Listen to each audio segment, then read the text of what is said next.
guys, mau kalian tuh sana, tadi husbandnya Ana, sana tadi husbandnya Ana, gede nih sih. Ayo bener bawa saya, modal sana kayak gitu. Kini tadi social media aktif হইছো, তো ঘর ঘুরা বস্তু দেখাব লাগিব, সেইকাৰণে দেখাই দিছো। আপোনাৰ শুকান ড্ৰাই বস্তু আছে আৰু ইয়াতে আছে দেখাই দিছো। আপোনাৰ চব বইল, এটা বইল আইটেম।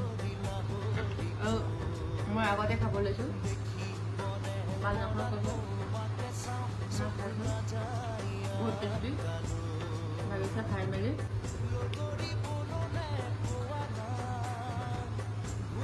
খানা কৰিলে সবে খাই ভাল পায়, মই অকল নহয়, আনিলেতো খাব লাগিব, এনেই ব্যস্ত কৰাকৈ খাইছোঁ।